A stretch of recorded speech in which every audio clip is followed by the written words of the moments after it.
what to expect when you invite the World Wrestling Federation into your house.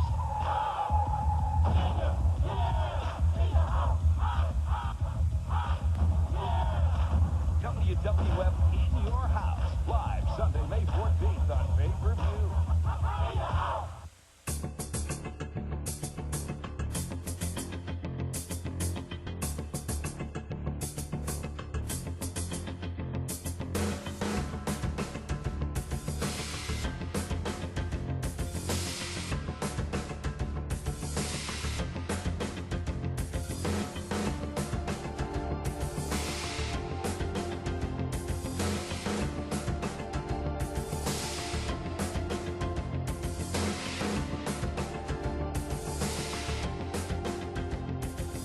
Well, everybody, it is the 10th episode of the Squared Circle Time Machine. We have hit double digits, and we're releasing this episode on a very special Mother's Day. It's Greg here with Dane. And Dane, what better way to show your mother love than a pay-per-view in your house? In your house tonight. Yeah. Though that theme's not till the second pay-per-view. Yep. But it did have a rockin' intro, though. This one did. A lot of mothers name dropped in this episode as well, on this pay-per-view as well. We'll talk about one person's mother showing up. Oh, in more ways than one, if you know what I mean. But Dane, we got to mention, we talked about Winnipeg Jets last show. Holy crap, Game 7 the other night. God, yes, I just got back from, I was away at a political party convention here this last weekend, so that's why also we got a little bit delayed. So I was pretty much out of it by the time I got home, so I was just kind of paying attention just on my phone, just seeing like, okay, just, all of a sudden, what? Winnipeg tied it up with like less than 2 seconds to go. Winnipeg won it in double overtime. Well, and I looked like a total fool predicting that Winnipeg was going to be cursed. I was on Blue Sky. I was looking through my timeline on there, and I saw something from friend of the podcast, Steve Rick in Baltimore, who's a diehard St. Louis Blues fan. And he was talking about, I guess, late in the game about the Blues. They got so much trouble on 6-on-5 all year. And I don't really think much of it. I just think, the game's probably going to be over. The Blues are going to win it. It's like, it felt like the Blues had this on lock. And then It's like 2 hours later, I'm in my bed at like 11:45, and I'm just looking through some of my stuff on social media, and I'm just seeing the Jets came back and won. I'm like, what? Yeah, that was just, we were all stunned up here as well, too. And I think now for the first time since 2004, we got 3 Canadian teams in the second round of the NHL playoffs. We got the Oilers, who are facing the Golden Knights tonight in their first game. And then we have a repeat of last year, Toronto and Florida. And now we're going to have Winnipeg and Dallas. And then I'm hoping Chico's Hurricanes can beat out Putin's bootlicker there in Washington. Oh, no doubt. I am rooting so hard for Carolina to beat the bootlicker. And send his ass to Ukraine, if you know what I mean. Oh, yes. Send him first class to the Klitschko brothers. I'm sure they... Oh, that was so awesome. The Klitschko's beat the shit out of Ovechkin. One thing we didn't talk about in our last episode, Dane, was during WrestleMania weekend, WWE bought AAA. Yes, supposedly, if you listen to the smarter fans online, the lesser of the 2 major lucha companies in Mexico. But that is still that is quite the get though for the WWE. I mean, I'm guessing are we also going to eventually get like a AAA Vault channel eventually on YouTube? And are we going to also get like who knows, maybe we'll get a Mil Mascaras tribute video here one of these days? Well, there's already a AAA Fast channel on Pluto TV, so okay. I would think that maybe we'll get some AAA content onto Netflix and Peacock soon. Hopefully, we'll get When Worlds Collide 94 on Peacock as a result of this. And hopefully around the same time that they are announced their own Worlds Collide PLE, I guess, with NXT and AAA being involved in it in June. Now, behind the scenes, I was planning to do When Worlds Collide 94 in November. Yeah. But because of the sale, we bumped it up to around the time of the PLE. So excellent. I'm very much looking forward to talking about When Worlds Collide 94 because I remember watching it on a cheater box back when I was 10 years old, being blown away by that show. And I really cannot wait to watch it again.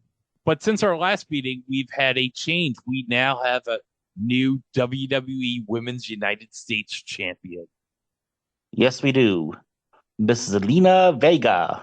Finally getting some dues and respect in the WWE. As much as I'm sad to see Chelsea no longer the Women's U.S. Champ, I know she's in store for some great things soon. So, oh yes, kind of made me panic a bit there when she had her announcement there, and then when we had the other announcements of pretty much half the women's division got released here in the last week. I was like, oh no, not Chelsea. Then I saw some random thing. Oh, she just re-signed a new contract extension, so maybe she's just taking some much-deserved time off, and who knows, maybe her and Matt are going to start a family or something. Who knows? Yeah, it'd be good. I think, who knows, maybe with all that money Chelsea's going to get, maybe Matt's going to buy some more wrestling figures with that money. Yep. Buy like a rare, expensive $100,000 prototype Hasbro. That, or maybe shoot his own version of Robot Chicken, but with wrestling figures. You know, I'm surprised Seth Green hasn't done that yet.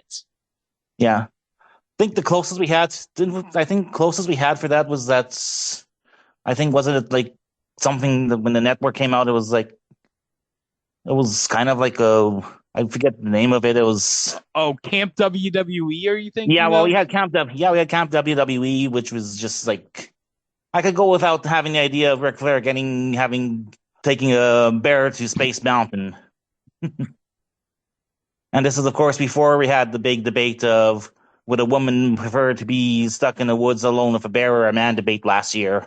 But yeah, good for Zelina. Hopefully, also we get some more. I'm hoping we also maybe the other undervalued women on the division getting some, like, one person I've been aching to see get some kind of title run is Michin. She's due to get a title reign at some point. Yeah. But I do appreciate that. I think I shared it with you, Dane, the picture of Zelina at the 9/11 memorial placing the belt where her father's name is. That was pretty nice. That was touching and bittersweet to see that. All right, so I'm sad that I got to transfer from that to this. Hulk Hogan and Eric Bischoff starting a new promotion. Okay, so the brain trust that's pretty much threw TNA and Impact Wrestling into the wilderness, having been bought out by Canadian Anthem Entertainment, are now going to start their own company. That's already sounds like a recipe for disaster. But they have a third man coming in. Oh, who's this third man, Dane?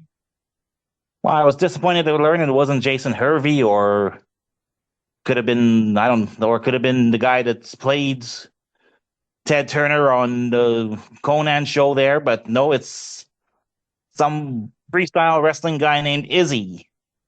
And no, it's not Izzy Mandelbaum or Bailey Superfan Izzy. I forget what his last name is, but he apparently developed a style called Izzy Style.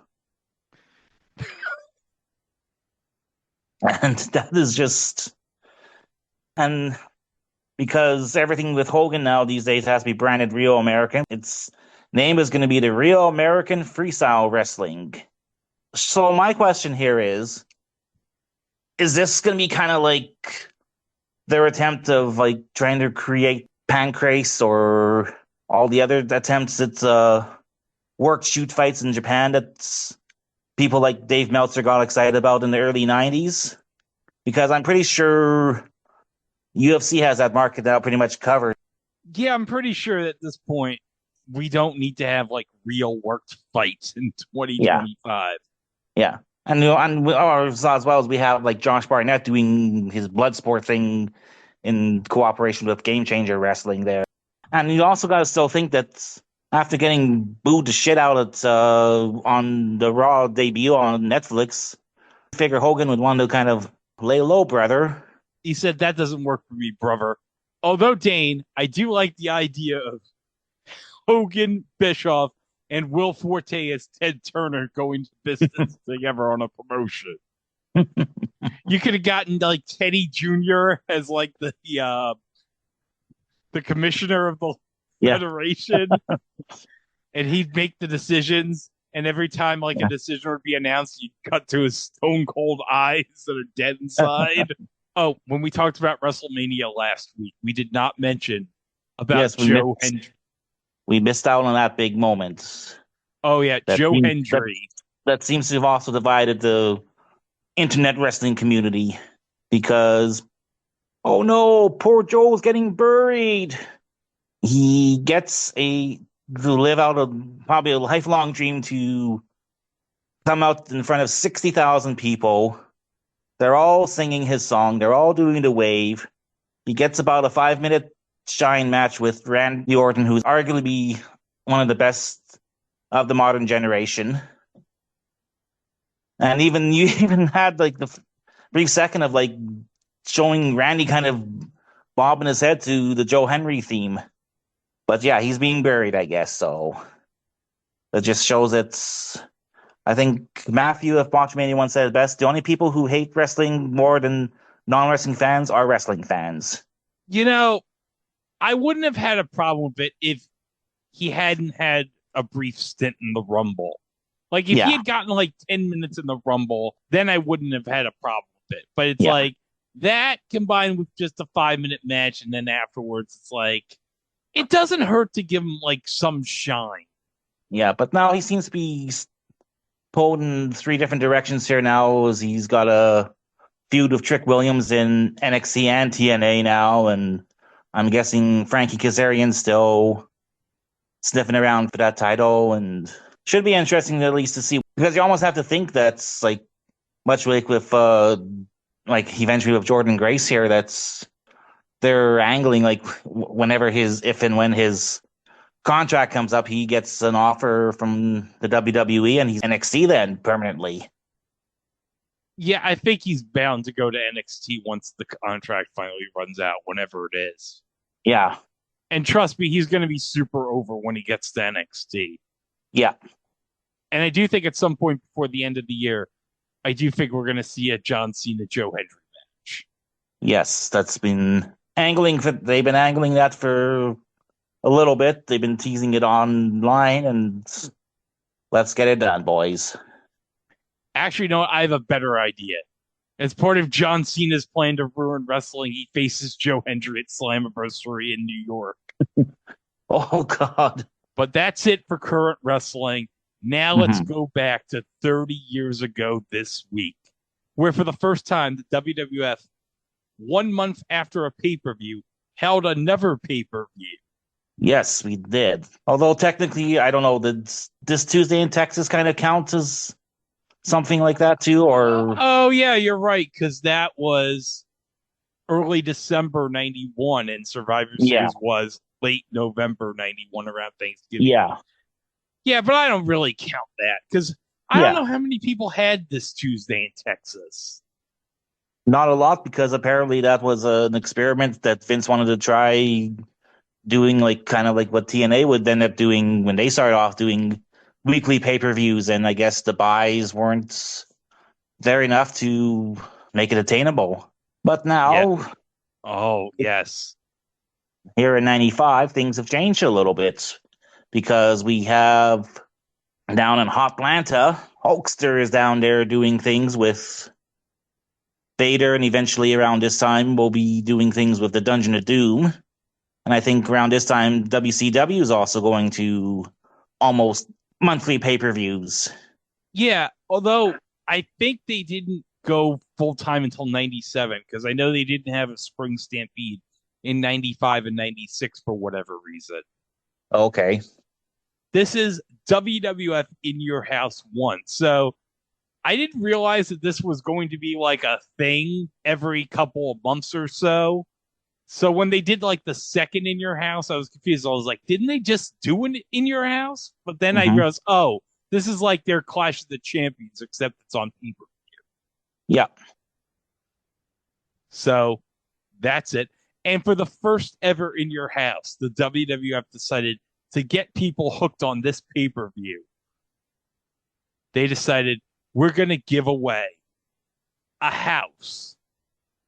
A house, you say? Yes. And not just any house. There was like a nice ranch house in Orlando, Florida, I believe.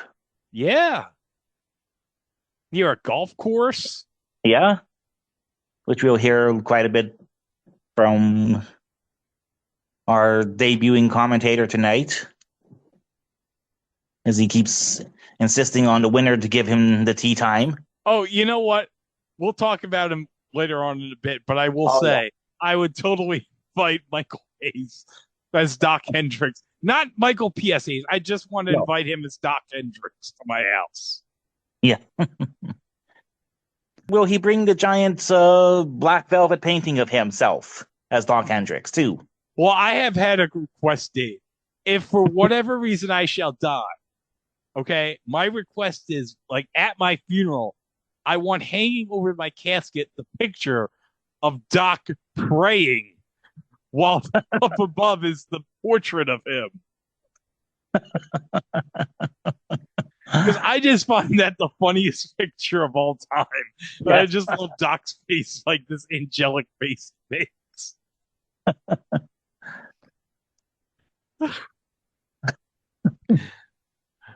But yes, they're giving away a house on this pay-per-view. Yes. And this is taking place on Mother's Day. Now, Dane, I have to have a backstory to share with you. Mm-hmm. When this pay-per-view aired live, I didn't watch it live. Yeah. Like at WrestleMania 9, I had to miss watching this pay-per-view because I had to go to my grandmother's house in Nassau County, and they did not have any cable. So it's like I was screwed. Thankfully, I did get home in time to catch the very end of the main event, so I was pretty happy with that. Well, that's a small victory. Yeah, on the Scramble Vision. So I didn't think I got to watch this pay-per-view until like a year later when they had like, before WrestleMania 12, they had a marathon of like every pay-per-view from 95. So that was good, I guess. Yeah. But it wasn't the same as watching it live. Nope. No. So, okay, the concept of In Your House is the WWF decided we're going to have these value pay-per-views like every couple of months. They're going to be 2 hours long, and they're going to be $14.95 to buy. So think about that. $15 in 1995 for a 2-hour pay-per-view. That's kind of a bargain. Oh, yes. I mean, when you're still having, because at this time, Raw was still only an hour, and all your other weekend programming, Superstars or whatever else they had, and All American or Action Zone or whatever, there was only half hour to 1 hour. Saturday night's main event was no longer a thing, so spending $15 for quality-ish pay-per-view card match, WWF Action in 95, well, that's not too bad. Okay, so let's get into the show. So our commentators tonight for this show are Vince and the debuting Dok Hendrix. Now, Doc had already appeared on WWF TV leading up to this, but this was like his first pay-per-view debut. Okay. But can you describe Doc's look for us, Dane? Because I have it on the screen share. Wow, it's the mustache. We got, I almost had him with his pontificating chin look going on, and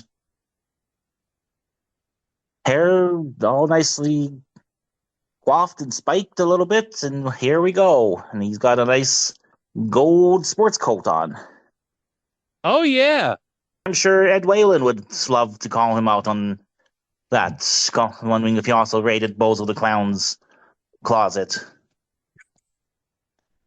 Okay, for those that don't get the joke, go Google British Bulldog Dynamite Kid Test Tube Baby on YouTube. Yes. Just watch that promo, okay? This is the second week in a row we're referencing both the British Bulldog and the Dynamite Kid. Yeah. Oh, so I got to explain the joke for last week in case you did not get it. So this was made famous by the great Will Sasso on Chris Van Vliet's podcast, maybe I think a couple months ago. Yeah, I think a couple months ago when he was on there, and I think he did quite a few impersonations, but the one impersonation he did the best was because he was talking about the Islanders and Bobby Heenan kidnapped Matilda, the British Bulldog's mascot, Bulldog, and how they kind of did this promo where Davey and Dynamite, they're not necessarily the best talkers in the world. They're both kind of also like Davey was, well, they both got into the idea to build up the muscle. They got kind of like two mush-mouthed British meat muscle men talking, trying to emote over the kidnapping of their beloved bulldog. Bobby, we just want Matilda back. She's like a child to us. And then Dynamite's like, Bobby Heenan, we know you took the dog. Please bring back the dog. She's like a child to us. But for fun, Dane, I actually had ChatGPT do a breaking news update on Bobby Heenan and the Islanders kidnapping the British Bulldog's dog Matilda. So I'm gonna read for you what ChatGPT gave me, okay? Okay, let's hear it. Breaking news. Bobby Heenan and the Islanders kidnap Matilda. Ladies and gentlemen, we have stunning and outrageous developments coming out of the WWF. And what can only be described as one of the most despicable acts in professional wrestling history. Bobby the Brain Heenan and the Islanders, Haku and Tama, have committed a shocking crime against the British Bulldogs. During a recent WWF event, chaos erupted when Heenan and the Islanders executed a devious plan, snatching Matilda, the beloved Bulldog mascot of Davey Boy Smith, the Dynamite Kid. Fans watched in horror as the treacherous trio made off with a four-legged fan favorite, leaving the Bulldogs furious and the WWF universe in an uproar. Reports indicate that Matilda was last seen being whisked away backstage with the British Bulldogs in hot pursuit. However, with Heenan's knack for slippery escapes and the Islanders standing guard, the fate of Matilda remains unknown. WWF officials are now investigating the situation and so suggest that severe consequences could be coming for Heenan and his men. Outrage is spreading across the wrestling world as fans demand justice for Matilda. The British Bulldogs have vowed revenge, promising to make the Islanders and Heenan pay for their heinous actions. Will Matilda be safely returned? Will the Bulldogs unleash their fury inside the ring? Stay tuned as this breaking story develops, because this doggone situation is far from over. Doggone situation. I loved it, and then I read the very end, because this doggone situation is far from over. I was like, this is something that like Mean Gene or Craig DeGeorge would have said in 1988 during the update package. Well, enough about that. Yeah, we got a great opening match here going on. Oh, we got a great opening match. Also love the fact that on this set, we got like the house. I'm going to show you in the screen share, Dane. So we got the house, like backdrop that we're all familiar with. But also we got all the contest entries in this glass case here. And we got like two armed guards standing guard right here. Good thing Barry Darsow was already back in WCW as the Blacktop Bully, because it would have been awesome to see the Repo Man try and like repossess one of those entrants. Oh, that would have been hilarious. Repo Man trying to steal the entrance. Yeah. But our opening match for this show is Bret the Hitman Hart going one-on-one with Hakushi. The White Angel. The White Angel with his manager, Shinja. Who I also learned recently was actually Akio Sato, who was in the Orient Express with Pat Tanaka. Yes. I loved Sato in the Orient Express. He was awesome. Yeah. Now, we have to describe how this match came to be. So, Bret is wrestling both Hakushi and the King in the same show.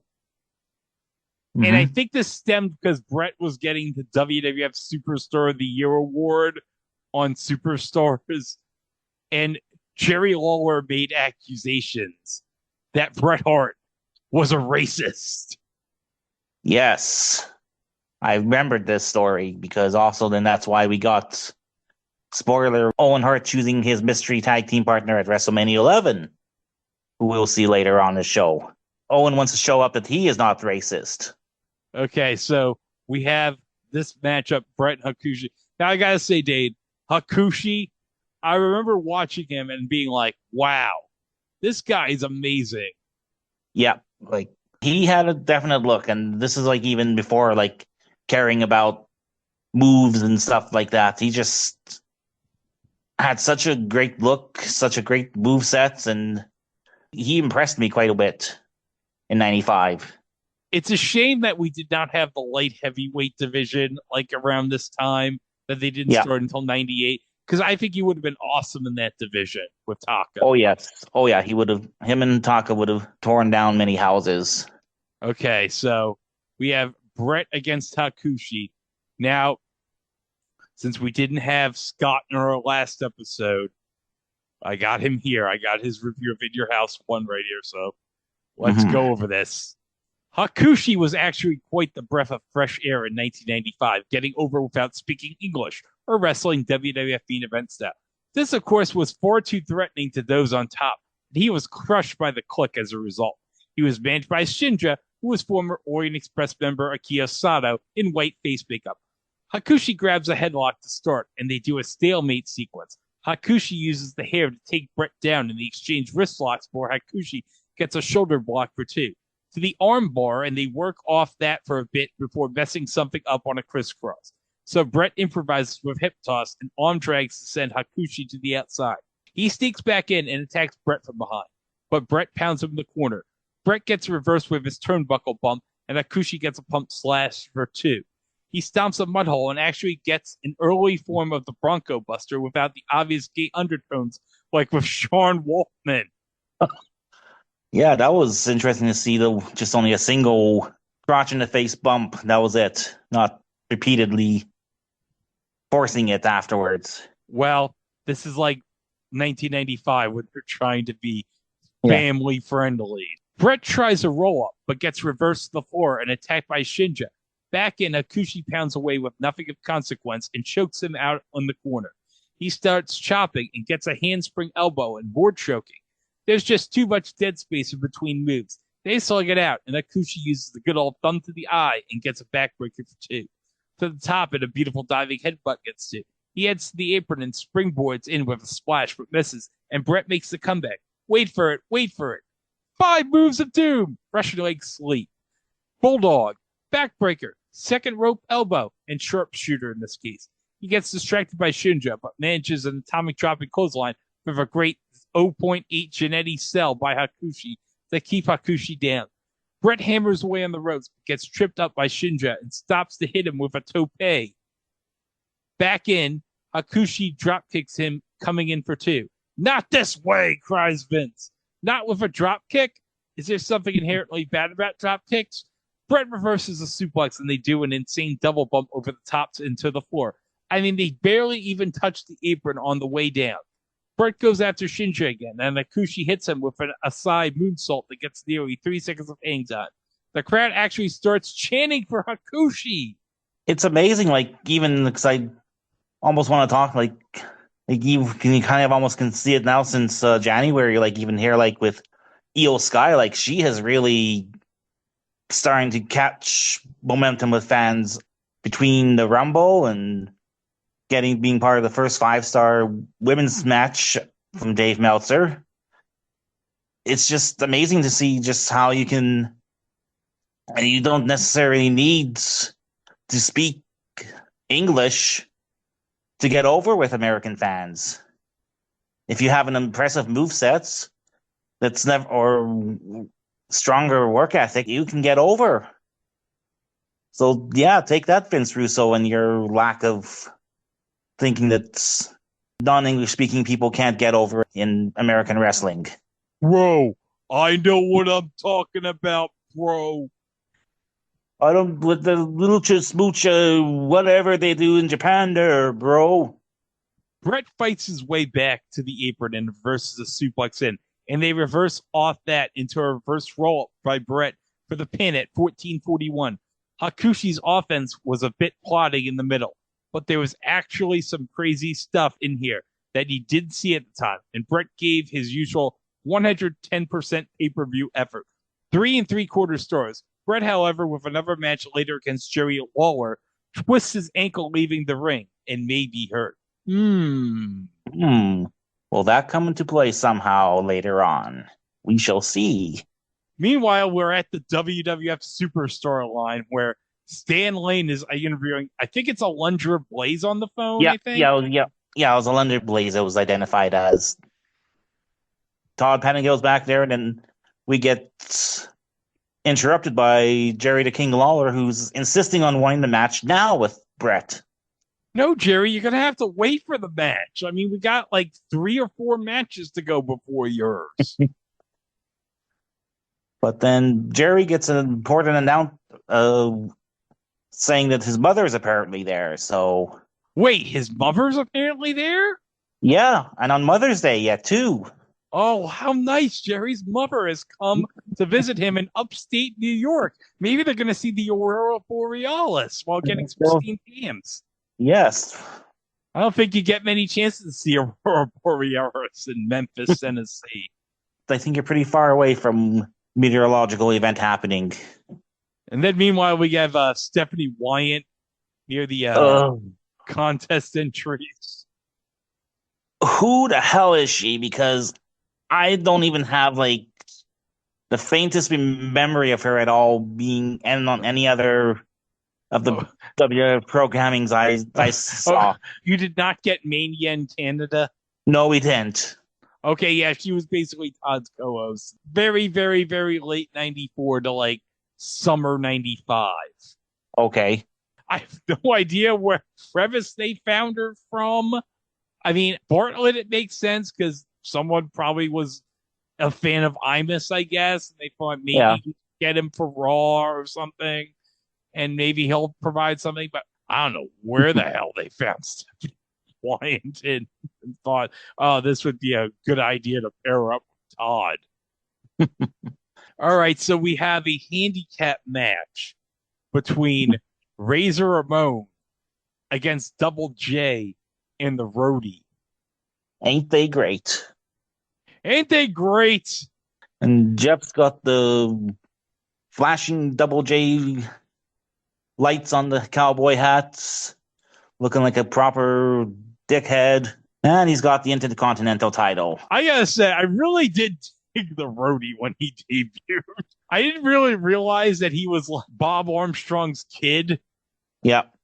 So it's like, man, I don't know where they found this guy from, but it's like, holy crap, this guy rules. I think this is like a theme here on this podcast. If you probably listened to the Georgia Championship Wrestling house show we did where we talked about how great Brad Armstrong is. The Armstrong kids, all great.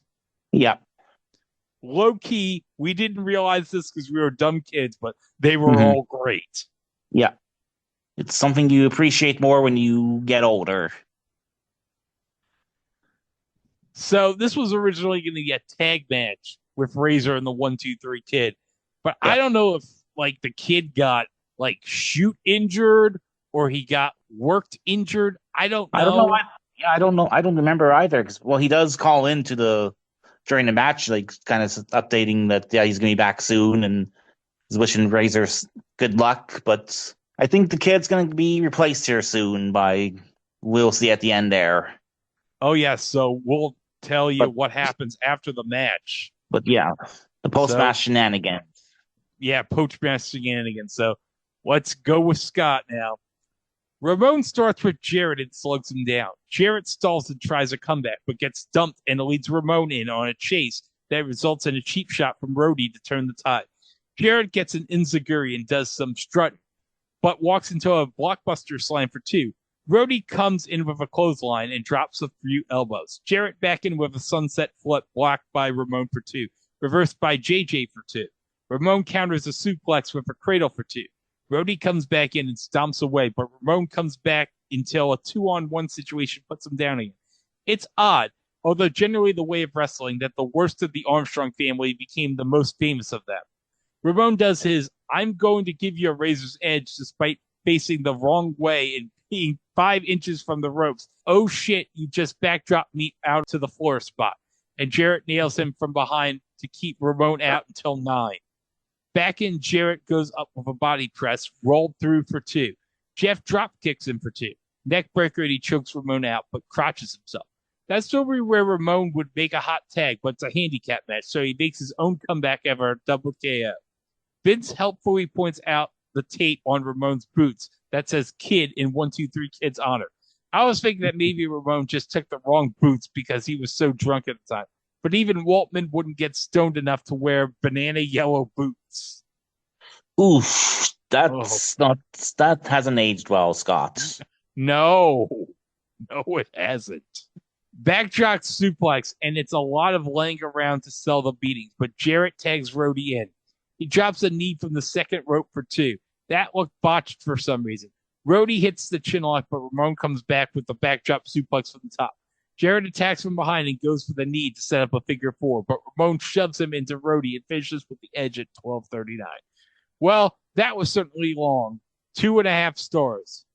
So, okay, they're doing the post-match beatdown, and then, Aldo Montoya's going to make the save? No. Oh, good old jock face. But wait, some guys come out of the crowd, Dane. Yes. He kind of looked familiar. He lost his ninja mask, though, but here he comes to make the save as well, too. And now it's 3-on-2. Yeah, wait, how do we know he's a ninja, Dane? Yeah, it's weird. A random fan came out, like, yeah, they're Tony Gurria and Renee Goulet. What the fuck are you doing? What are you doing here? Get out and get. Vince, this random fan came out from the ring. And I guess apparently, like, one of the cops who's organizing the contest came out to ringside. But then who's guarding the contest entries if the cops are going to escort this guy out? Yeah. But, Dane, we got a promo for the next pay-per-view. Oh, yes. It looks like, I don't know if it very low budget Game of Thrones-esque. Oh, yeah, this is like Game of Thrones on a shoestring budget. And, of course, we're talking about the King of the Ring. Yeah, the less said about that card, we don't want to fucking think about King of the Ring 95.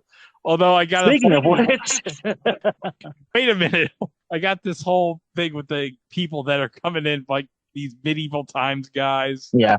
Doesn't this guy in 45-16 kind of look like a Timu Roman Reigns in 1995? Oh, a very small big dog. Live June 25th on pay-per-view. Ugh. Oh, but meanwhile, backstage, hey, we got the King being chastised by Jack Tunney and Billy Red Lions for some reason. Holy crap, that's like double Canadian content.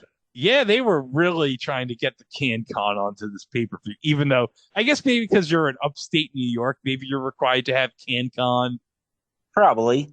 Although, is this because I don't remember, was Jack Tunney on that long as the on-screen president? Because I know very soon we get Gorilla Monsoon as interim president. Okay, his last official quote-unquote day as the president was July 4th.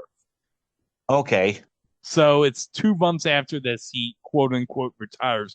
There had to be something regarding his departure, because it's like, that is clouded in like muddiness about that. Yes. Well, there's rumors that he gambled away a lot of some house money, apparently. Although at this point, wasn't Carl DeMarco basically running WWF Canada at this point? Pretty much, yeah. Yeah, Jack and Billy Red, they're giving King the business. And meanwhile, we have this video package for Psycho Sid. Oh, yes. That's just his theme music playing for 3 minutes and that's it. Just and showing him doing Psycho Sid stuff. I have this paused at 46-20. Look at that face Sid makes here.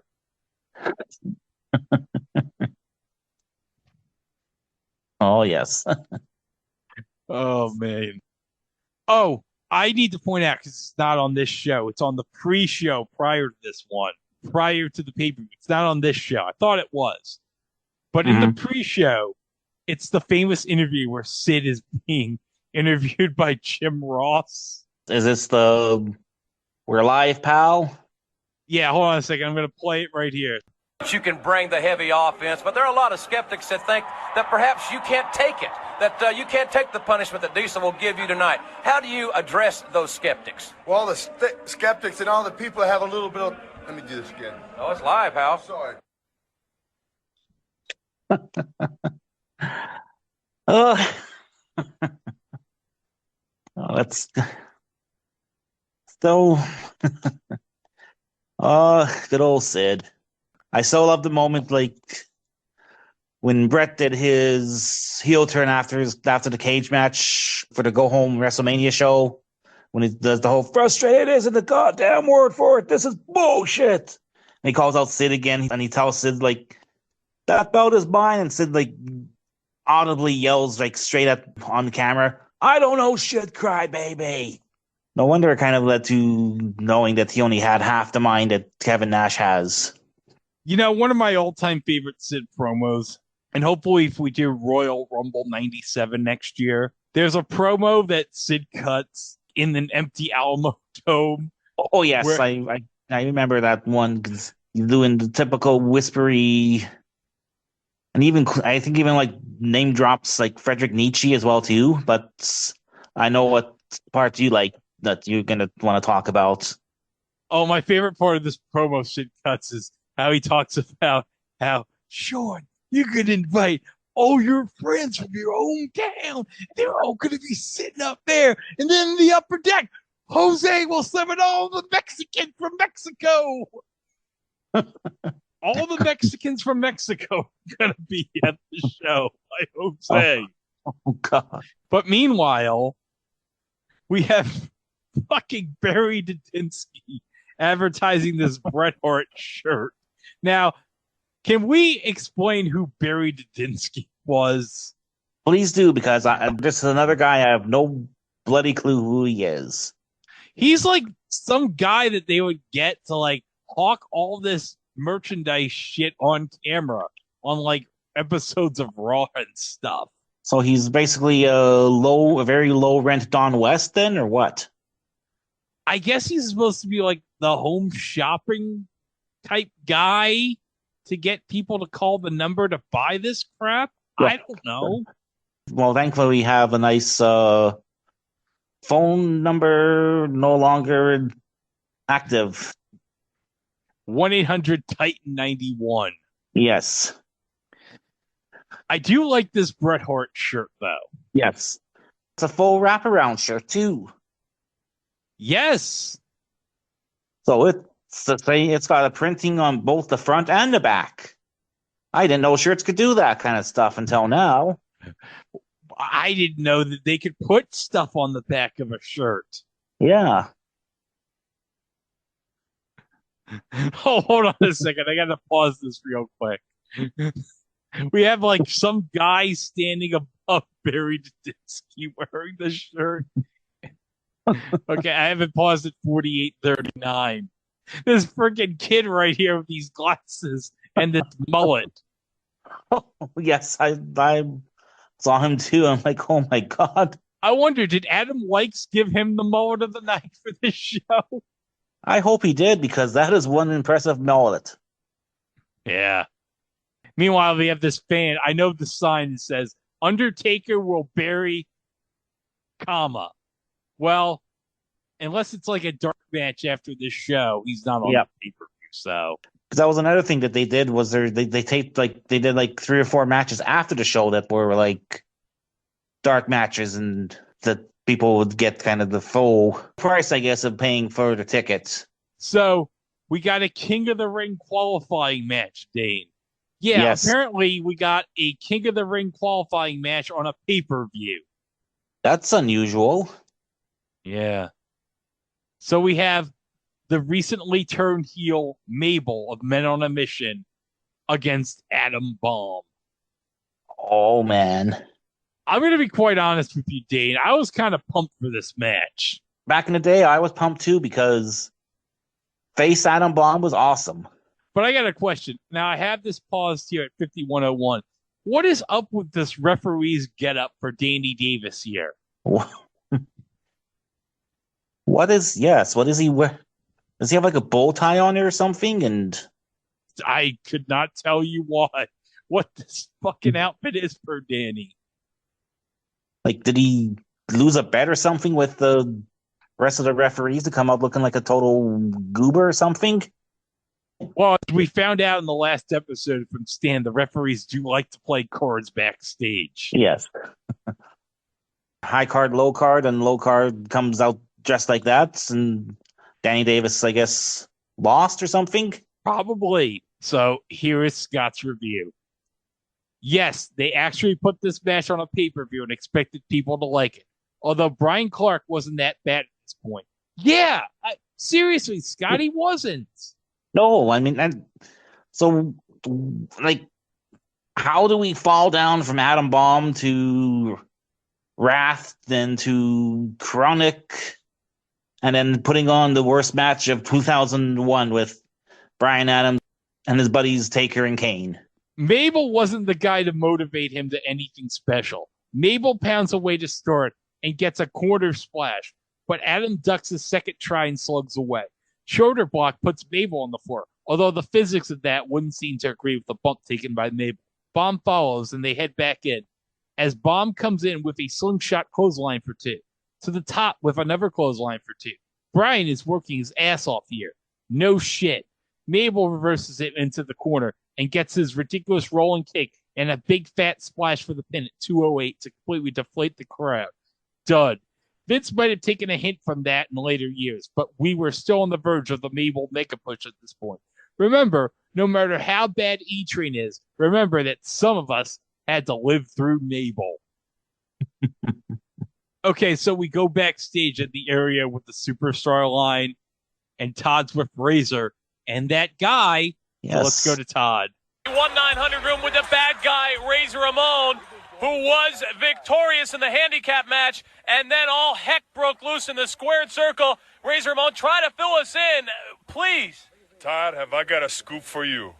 Say hello to Savio Vega, one of the biggest superstars from the Caribbean. You know, I don't recognize him at first. Chico, you changed a little. So Hasi, that's it, Razor. I can handle myself when I see the double J on the Roddy. You know, try put the figure four on you. You know, that's not my way. Go in there and, you know, fight. But nobody gonna mess with Savio Vega and even with my friend right here, Razor Ramon. You know, Todd, I fought against this man before, and I gotta tell you, it's good to have him on my side for a change. Gracias, man. Man, there's no question anything can happen in the World Wrestling Federation. Now we know the bad guy, Razor Ramon, victorious in his match and reunited with an old friend here in the World Wrestling Federation. I understand the Smoking Guns are in the squared circle. Let us take you back to ringside right now. Well, we'll get to the Smoking Guns in a bit, Todd, but Yeah. I got to say, they did a really good job getting Savio over with the crowd in this one. Yes, they did. It's like, okay, him and Razor, they fought a bunch of times. Mm-hmm. They've known each other. So it's like, okay, that's cool.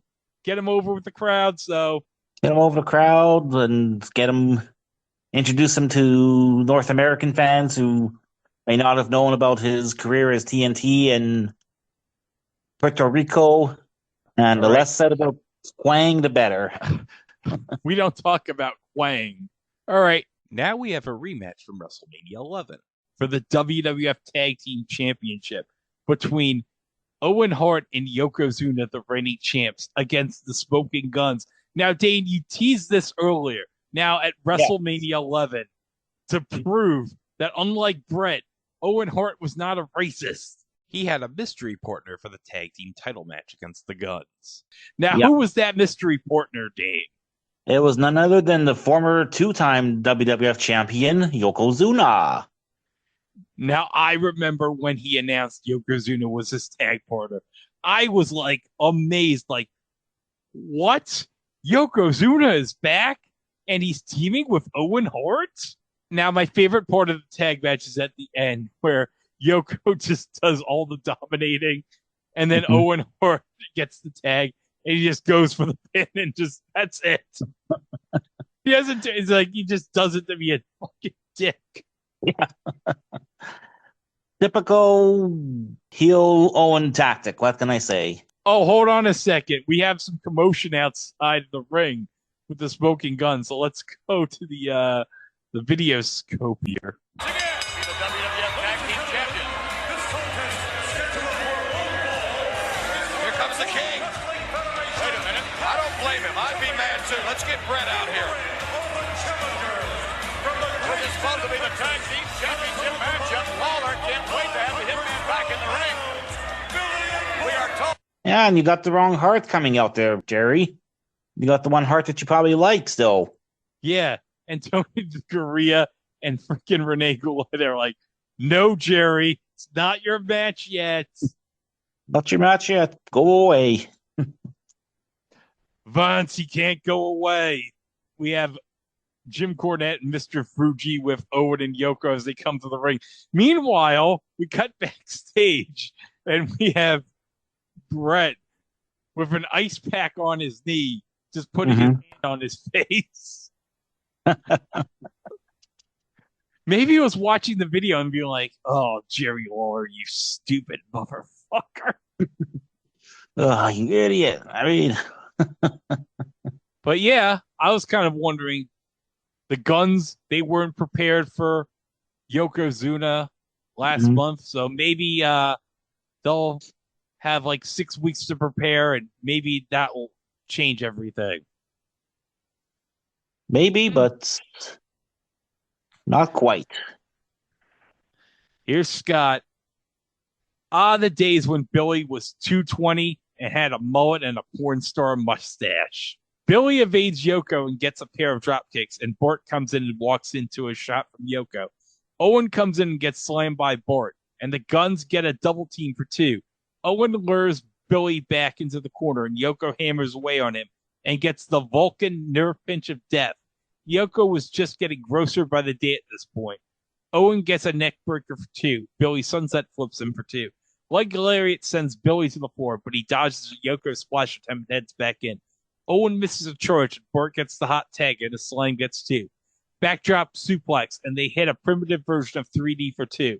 Bart drives at Owen and misses, landing him on the floor. Yoko adds a big fat leg drop, and Owen finishes at 5:43. Very rushed. I guess they were running long. Star and a half.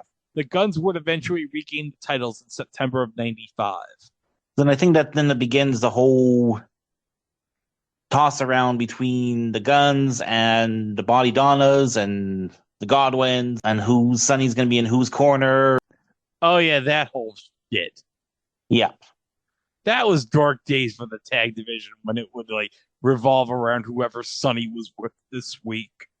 But yeah, the Guns, they'd eventually get the titles back in September of 95. Yeah. And when that happens, it's like, yeah, that makes sense that they get the belts back after that chicanery, after the triple header and everything. So yeah. Oh yeah, because we have that.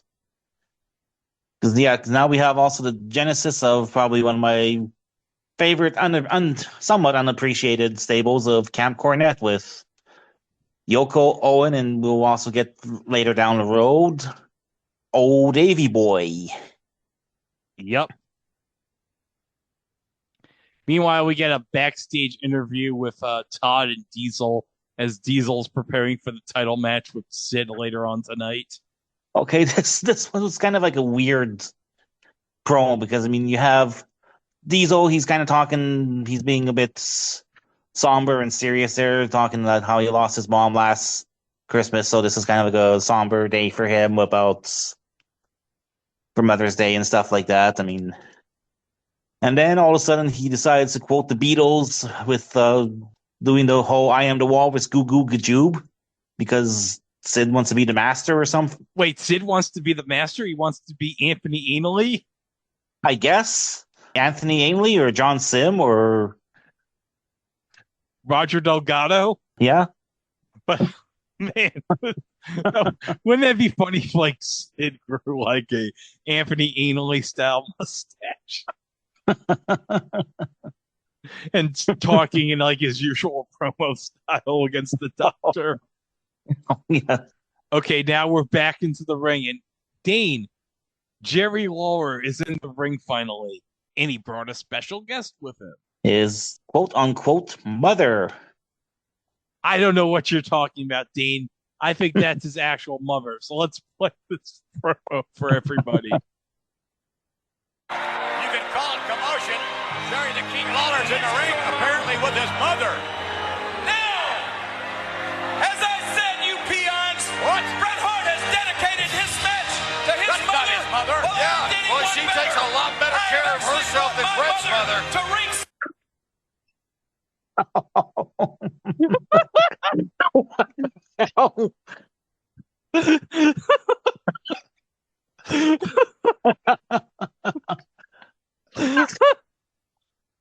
Good Lord. You probably know that probably like Georgia or Ellie Hart are probably going to be wanting. It's a good thing they're not there at ringside because they probably would have stormed the ring and gave her like a good beatdown. Oh God, you know Ellie, she wouldn't stand for that shit. But okay, can we explain Jerry's quote unquote mother for everybody? Yes, it is a very attractive looking, raven-haired woman in a black dress. Yeah, probably in like her mid-20s. Yep. Which is probably even too old for Jerry Lawler at this point. Oh yes, I went there. Look, I'm just gonna say, someone at backstage, they clearly did this as a rib to Jerry. Someone set up this segment and be like, "Okay, Jerry, we're gonna have this girl who's gonna be way younger than you. We're gonna pretend that she's your mother." Because remember, I probably think that it's the same guy who, when they did SummerSlam '96, they had Jerry cut a heel promo in that Vinny Testaverde Ravens. Oh, yes, I remember that. Knowing what a big Cleveland Browns fan he is. Yes. Let's get back to King and his mother. Yes. And now I want to introduce to all of you idiots, my mother. I'd like to know her secret. I know you want me to make you proud tonight, right? Yes. And what will make me so proud is if you beat Bret Hart tonight. I will do that. And then, Mom, tell them all what you're going to do after I beat Bret Hart. Then I want to have a chance to challenge Helen Hart, Bret's mother. Oh, yeah. You think she's here? I'll tell you what, just look around. If you see a pile of wrinkled flesh in one of these seats, that'll be Helen Hart. And now Okay. I always loved Jerry's digs at Helen. And apparently, according to Brett, Helen loves that shit. Yeah. Which is great, because as a kid, I'm like, oh my God, that's horrible. But knowing she liked it, it was like, oh, okay. Okay, yeah. As much as she protested too much about the business being like always, when it was bad, and it was good, got the cash. She probably got the business quite a bit. She understood it afterwards. But first, we got to tell with Bret's knee, because it was acting up, but... Oh, yeah, we forgot to mention that. Yeah, Bret's knee is, like, so bad after the match he had with Hakushi. Yeah. But Kingston surprise! He was playing a trick. Oh! Just like how Kofi was just taking a nap in that casket. Yeah, I was taking a nap in the casket to expose Cena for trying to kill him for not sharing his jet skis with them instead of the underprivileged orphans of Ghana. Well, just remember, Dane, kid seats are just $5. Well, they were 10 years ago. Who knows? Now with the pricing, they're probably like $5,000. Oh yeah. I don't even think you can get it anywhere for $5 anymore. No. Yeah, so Brett attacked the start. Lawler runs for the hills. He gets ran to the tables and stairs. Now let's go to Scott. Back in, he keeps begging for mercy, but Brett keeps punching him and drops the leg. Backdrop and Brett chokes him out, but Lawler comes back with a pile driver. Brett no-sells it. If it was Memphis, fans would riot. Well, good thing this is upstate New York, and nobody cares about that shit. Brett bulldogs him and gets his own pile driver, which Lawler does not no-sell.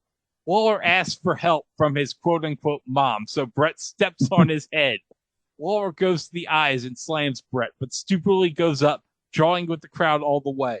And of course, gets pounded coming down. Brett elbows him and headbutts him low, and beats on him until Shinja comes out and runs interference. Ref bumped, and Brett leg sweeps Lawler and gets the elbow with no count. Hakushi then joins us and nails Brett off the top with a couple of times, which sadly the ref misses completely, and Lawler gets the pin at 5:01. This wasn't exactly Brett's finest match, and they're obviously running along given how rushed this was. Half a star. Did seem kind of rushed, but I think this is building up to. Do they do it at King of the Ring or the next In Your House where they have the big Kiss My Foot match? Oh, King of the Ring is the Kiss My Foot match. Yes. Which I freaking love the Kiss My Foot match. It's the only good thing about King of the Ring 95. And I love that they referenced it like 15 years later in the Jerry Lawler-Michael Cole feud, where I think they actually got Brett to come out and make Michael Cole kiss King's foot. Now we're going to go backstage here with Sid, who's going to cut a promo. So I'm excited to hear what Sid has to say. Time has run out. Just like the last grain to the hourglass, my friend. Time has run out for you. Your reign is over. A new man will be crowned the champion.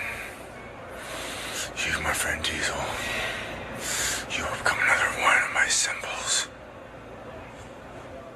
Another symbol of many victories that I will have. You will become a victim. Nothing you can do. No one to help you. Now, you have to meet the master. The ruler of the world. Ruler of the world. You are right about my theory about Sid equals Gallifreyan Time Lord. Is he's talking about time and the sands through the hourglass? Okay, but now it's time to draw the contest winner, Dane. Oh, yes, I forgot we had a house to give away. Yeah, this big house in Orlando that has like a pool. It's got a golf course. It's got everything. Yes, and Dok Hendrix wants the tea time with the winner. You know, I'm going to be quite honest. If Dok Hendrix wanted to come into my house, okay, I'd invite him to his house. I wouldn't invite Michael P.S. Hayes to my house, but I would invite Dok Hendrix. Dok Hendrix, yes. So, okay, Todd and Stephanie, they got rakes. They're just like raking the postcards, and I guess because they can't really like shuffle the entries. They don't have like a tumbler. Yeah, that's how you're going to tumble it. A couple of rakes to break inside the thing there to mix them up and draw the random winner. So, okay, they make the call. I guess they first get like a wrong number dial tone. So they have to call the number again. Oh, I was having flashbacks to Mr. McMahon's $1 million giveaways. Oh, yeah, you did too, huh? Yeah. The winner is some kid named Matt Patricelli. I think that's the kid's name, who won the house. I think the family who won the house sold the house. I think there was a WWE.com article about it. I found it. Here it is from Google. Whatever happened to the In Your House house from WWE.com? When was this article from? Doesn't give a date, but I'm going to read it right here. Long before Mr. McMahon chucked gobs of his cash at the WWE Universe during the $1 Million Mania Bonanza of 2008, WWE gave a house. It was midway through 1995's inaugural In Your House event that Talking Heads Todd Pettengill and Stephanie Wyant called a randomly selected WWE fan live on pay-per-view to let them know that they just won a crib in Orlando. The lucky kid turned out to be 11-year-old Matthew Pompicelli. More than a decade later, WWE made a house call to Matt to find out what happened to his palatial prize. So, according to him, he doesn't own the house. He sold it 6 months later after he won it. We had just moved from New York to Las Vegas, and it was a big decision to move into the Florida home. Rent it or sell it. It was a tough choice, but selling it meant I'd have money for college. And he says that he sold it for more than $175,000. Well, fair play to him. Okay, so according to him, this is when he realized he won. I had filled out the form, and about 3 days before the event, my dad put it in the mail. We ordered the pay-per-view that night, and they dug out one envelope out of 340,000 and made the phone call to the winner. They dial, my phone does not ring. Turns out they had the wrong numbers. They redial a minute later, my phone rings, my dad gets on, and I can hear his New York accent booming through the TV, and I'm screaming in the background like blood-curdling screams. Oh, yes, because I remember it was an adult that answered the phone, and I could hear, like, screaming excitement from, like, other people on the line as well, too, So, yeah, good for him winning the house. Good for him winning the house. And, yeah, straight 100% profit, I guess, for selling it and using the money for bigger and better things. You probably have to imagine, too, like, the property taxes, I guess, probably would have been astronomical in that area, too. I would assume. Although I think Florida, I don't know if it was then, but I know now you don't pay like income tax on like houses in Florida now. Okay. All right, but we're getting to the main event. But weirdly, even though they have just drawn the contest winner, Dane, the cops are still guarding the entries. Well, you never know. Someone could come in and steal those other entries because maybe they're going to give away another house. I don't know. Well, here we go. Diesel and Sid for the WWF title. Now, we have to explain how this match came to be. So, Shawn Michaels, after Diesel and him split, wanted to get another bodyguard. So, who did he get as another bodyguard? He got Sid to be his bodyguard, which, okay, I guess it makes sense considering, like, in case, like, someone is trying to stab Shawn with scissors. Or someone comes at him with a squeegee. Yeah, Sid will be able to stop them. Yeah. Diesel and Shawn, they fight at Mania. Diesel wins. And they're teasing like the rematch with Shawn down the line. Yeah. And okay, so here's what I think what happened was, if you remember at WrestleMania, the match, I think Shawn like takes the turnbuckle pad off. And if you'll remember, like his head gets flipped. There's a slingshot in the second turnbuckle. Yeah. I think the spot got fucked up apparently because I think it was going to be like the storyline was going to be Sid was going to be blamed for that shit or something. Yeah. So that whole thing made no sense. And then I guess it was supposed to be like Shawn blamed Sid for the loss. Mm-hmm. So he says to Sid, okay, Sid, for the rematch, I'm going to give you the night off. Yeah. And Sid gets so pissed about it. Now, this whole thing, here's where it gets cloudy. I remember on the Raw, they go to commercial break during the argument. Mm-hmm. And then they go back. Shawn's laying flat on the ground and Diesel's like by him. Yeah. I'm just confused. Like, what happened? What happened? I was like confused. And then I guess the next weekend on the like Mania, whatever, and Superstars, they showed the clip, and apparently during the break, Sid sneak attacked Shawn and gave him like 3 or 4 power bombs or whatever. Yeah. So I guess that magically turned him face, I guess. Yep. And magically kept Sid as heel and then aligning with the $1 Million Corporation for some reason. Maybe because Ted DiBiase was so embarrassed that Bam Bam lost to LT. Yeah. I got to show up Bam Bam Bigelow. Because fuck him. Yes, I'm going to hire Sid. Yeah, that'll show him. Yeah, that'll show him. Even though he's already got ultimate fighting person in comma. He's got the tax man still IRS, and he's got King Kong Bundy, I think, he's still lumbering around. Yep. And also he got probably one of the most confusing and funniest heel turn ever, Tatanka, Buffalo. Now I have some images right here. I have at 121.48, Sid just doing a side eye with Ted just with his mouth open right here. And then I'm gonna then 121.53, like Sid just like all with his eyes like on one side with sweat pouring down his face. And then 121.58, Sid's looking up. Like he's got. How would you describe this face Sid is giving right here? Sheer bewilderment. And then 122.03, we got a bunch of signs here. One sign is like 100% diesel power. Then another fan in a Santa Claus suit has diesel power. Dane, I think this is probably the real Santa Claus right here. That can't be the real Santa. It's the real Santa. Unless we're getting, like, I don't know, a remake of Santa Claus and the Ice Cream Bunny done in Syracuse.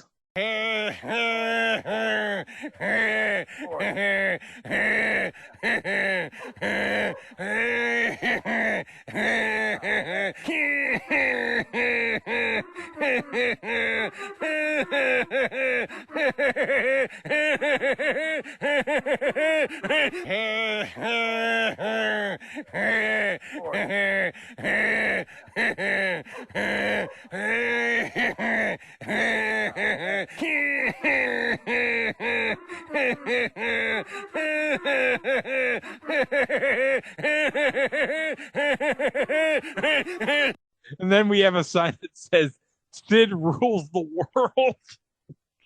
And then 122.23, Sid gives this look like he heard things like he's gonna kill somebody. And then 122.28. Got this. R9 is back to finish the job.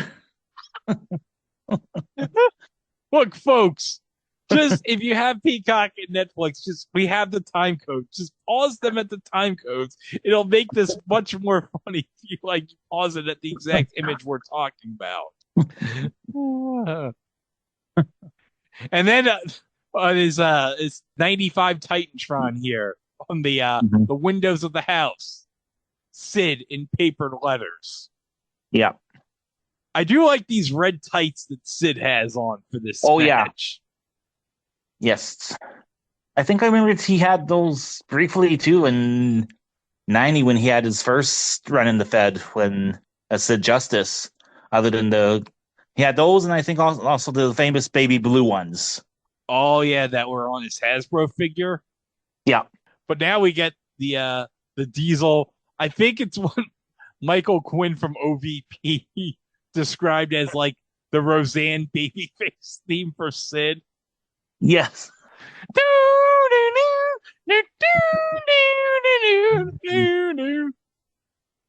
With 30% more harmonica from probably John Popper. But here we go.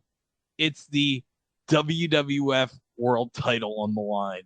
So let's go to Scott. I'm sure if there's a hell, it'll involve watching this match for all eternity with New Jack vs. Messiah as your curtain jerker. Oh, God, yeah. A freaking reference to XPW.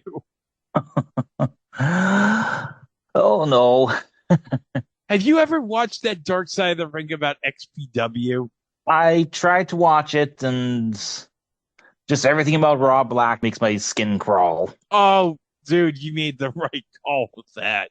Because, holy fuck, that guy is just, The fans were teased a Shawn Diesel rematch for this show before a worked shoulder injury put Sid in his place, because presumably there was someone on the planet who wanted to see this match.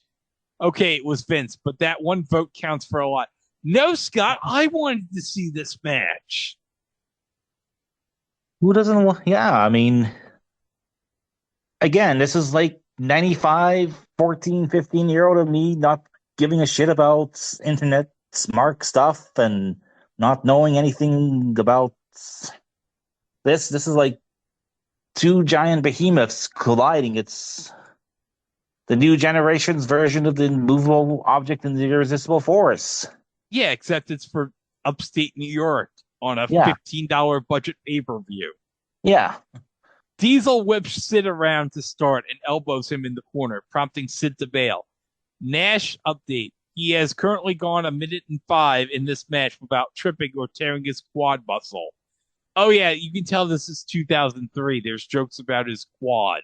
Yeah. But you know what? Now, in current year, 2025, as I kind of shared earlier in the chat, I didn't have Kevin Nash being a spokesperson for autism awareness being on my card for 2025. Well, you know what? I'm really thankful that people like Kevin Nash exist in 2025 in these times we live in. Yeah. Between that and also telling the one guy there who was basically laughing about the idea of solar and wind power being by the government in the United States, and Nash basically saying that his dick basically runs the windmills. And then 15 years down the road, we'll have Jacob Fatu's dick running the windmills. Oh, that'd be so fantastic. Let's be honest, though. Jacob Fatu in 2025 is our new Diesel. Yes. And we love him for it. Yeah. They brawl outside back in, but DiBiase distracts Diesel and they head out again. You sense the theme here? Sid update. He has now gone 2 minutes and 45 seconds without jumping off the second rope and shattering his ankle. Oh, jeez. I mean, no.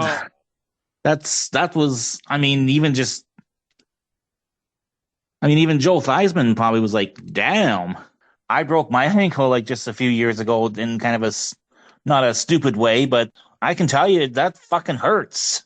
Sid pounds away outside and rams him into the post because I'm not sure gently places works quite right in a main event title match. It heads back in for some stalling. Well, good thing they rushed the other matches to accommodate this classic. Back in, Sid pounds away with minimal effort, still sucking wind, but Diesel fights back. Sid clotheslines him and stalls some more. More ogre-like clubbing and stalling as Sid shows why he's been a draw. Asterisk, by draw, I mean not a draw. All over the world, double asterisk. By all over the world, I mean nowhere. Sid goes to the rear chinlock of death and can't even be bothered to do that properly. I mean, it makes the standing recliner look painful by comparison. And they just sit there like that for 2 minutes. Sid opts for a leg drop, and that gets to back to the clubbing, and that sets up for yet another camel clutch. Vince notes that a lesser man would have surrendered to this punishment by now. Well, call me lesser because I surrender. Stop the horrible match, please. Diesel breaks loose of the impenetrable hold, but gets chokeslammed. Powerbomb, and Sid chooses to play to the crowd rather than covering. Finally gets two. Diesel starts no-selling offense and makes the comeback, and Snake Eyes in the big boot result. Powerbomb gets two, and Tatanka runs into the DQ at 11:41, quarter of a star. Bigelow saves, and they actually stretch this feud out for 2 more shows as a result. But also, I think when Sid powerbombs Diesel, I believe, doesn't he break his elbow or something? I believe so, yes. Because Diesel, I think, has to go see like Dr. James Andrews for surgery about that. Yeah. I do remember that was the first time I ever heard the name Dr. James Andrews was a result of this.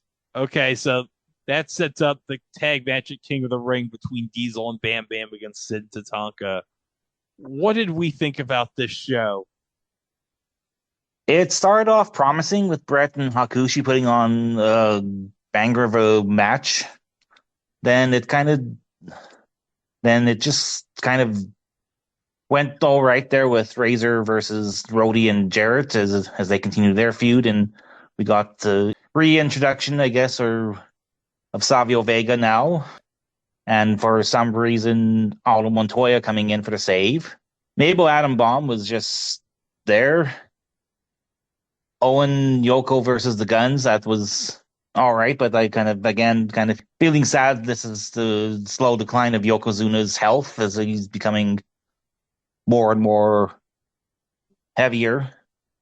And Brett Lawler, I guess, was all right for the fact that it just continues on to build up towards the Kiss My Foot match, and later on the introduction of Dr. Isaac Yankem, DDS, to avenge Lawler losing the Kiss My Foot match. And the main event, well, it started off all right, but I don't know, it just kind of, at the time it was all right, but now it's just kind of like, could have been a lot better. I mean, but yeah, I guess you guys probably could have shaved off about 5 minutes from this match and give maybe Lawler and Brett maybe another 5 minutes for theirs to carry out, or even add those 5 minutes more back to Brett and Hakushi. You know what? I'm glad this pay-per-view was $15 because I can't imagine buying this pay-per-view if it was like $30. That's the good thing about the In Your House ones, that they're like, I think we talked about this before, like once, I think by the time 97 rolls around, and even when they kind of dropped the In Your House name for the mid-level pay-per-views, that's once they went to 3 hours and dropped the In Your House name, that they were end up being like the full price. I wouldn't pay $30 for this. 15's a good budget price for what this was. All right, so that was WWF In Your House 1. But I will say, Dane, this will be not the last time this year where we'll make a visit in your house in 1995. Okay, because make sure to let me know so I can book the tea time for us and Dok Hendrix. Oh, yeah. We'll invite Doc in, and yeah, he can play like a couple rounds at the golf course and have some time there. Yeah. Well, but speaking of Doc, in our next episode, Dane. Okay. We're gonna have Doc pay a visit to some I guess it makes sense because we got Sinners right now being at the top of the box office with Thunderbolts. So this is probably going to be like a timely thing, kind of, sort of. And we're also near the anniversary of it. Mm-hmm. In our next episode, we're going to be talking about the SmackDown pilot. Oh my God, yes. Lots of stuff with that one. Oh, yeah. And then later, it was forbidden by The Undertaker. So, Greg, beware. Take care, because the freaks come out that night. Oh, yeah, we'll be taking care of the freaks when we look at the SmackDown pilot next time, right here on the Squared Circle Time Machine. That was Dane. I'm Greg, and we'll see you next time.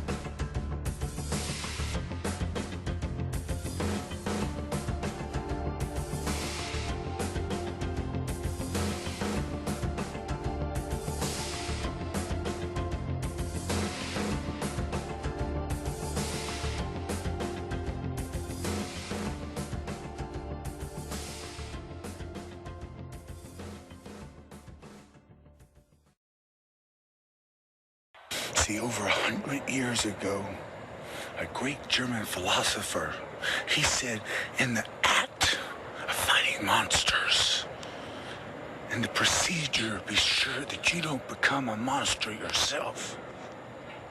But in the Alamo Dome, I will have to be the monster to take what is mine, to walk out the World Wrestling Federation champion, and I think Shawn Michaels would say the same thing. But as the battle progresses, and at the right moment, I reach out, Shawn, and I have you by your throat. The look that you will give to me will be obvious. For over here, at ringside, will be your mother. And she will know that look too.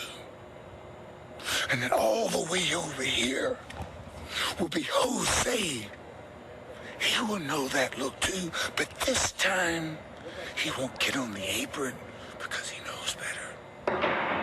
And then someone told me that this section over here was going to be nothing but your friends from your hometown, Shawn Michaels. But they will see that look too. And Jose, you are going to summon all the Mexicans from Mexico, and all above here they will be, 70,000 of them. And even at the highest seat in the roof, he will know that look too. And that look, it says it all.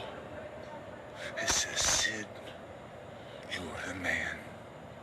You are the master and the ruler of the